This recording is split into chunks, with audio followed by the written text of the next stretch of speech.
মুগ ডাল দিয়ে কাতলা মাছের মাথার মুড়িঘণ্ট এটা মনে হয় খুব কম লোকই আছে যে পছন্দ করে না। অনেকে পোলাওর চাল দিয়েও করতে পারেন, কিন্তু আজকে আমি মুগ ডাল দিয়ে করব।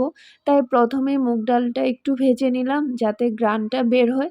এরপর তেলের মধ্যে মাথাগুলোকে হলুদ এবং লবণ মাখিয়ে একটু কড়া করে ভেজে নেব। মুড়িঘণ্টতে আপনি যে মাছের মাথাই ইউজ করেন না কেন, মাথাটা সবসময় চেষ্টা করবেন একটু ভালো করে ভাজার।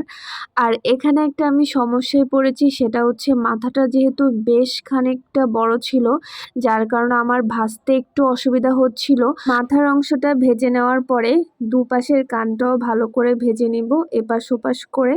দেন এগুলা ভাজার পরে নামিয়ে নিব। এরপর তেলের মধ্যে দিব শুকনো জিরা, তেজপাতা আর হচ্ছে পেঁয়াজ কুচি। পেঁয়াজ কুচিটা অপশনাল, আমি আগে ইউজ করতাম না, এখন ইউজ করি, দেখলাম যে টেস্টটা ভালোই আসে। এরপর এর মধ্যে দিয়ে দিলাম ভিজিয়ে রাখা মুগ ডাল। মুগ ডালটা ভিজিয়ে রাখলে বেশ সুবিধা হয়, সেদ্ধ হতে খুবই কম টাইম লাগে। আর মুগ ডাল ভাজার সময় অবশ্যই খেয়াল রাখবেন ডালটা যেন বেশি ভাজা না হয়। মুগ ডালটা দেওয়ার পরে আমি এর মধ্যে লবণ এবং হলুদ দিয়ে বেশ খানিকক্ষণ নাড়াচাড়া করে ডালটাকে ভালো মতো একটু ভেজে নেব। ভাজা হয়ে আসলে এর মধ্যে দিয়ে দিব গরম জল।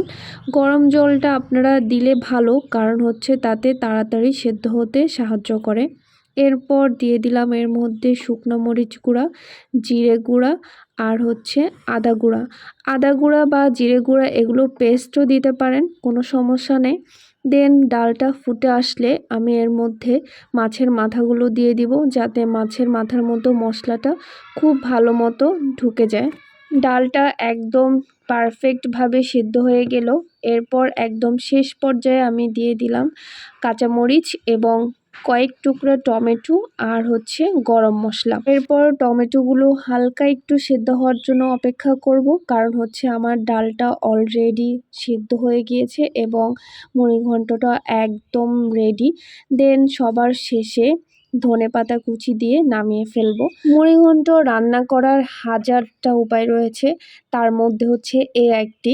আমি অনেক সময় রান্না করার সময় পেঁয়াজ বা টমেটো এগুলো কিছুই ইউজ করি না, শুধু গরম মশলা বা জিরে তেজপাতা এগুলা দিয়ে রান্না করি।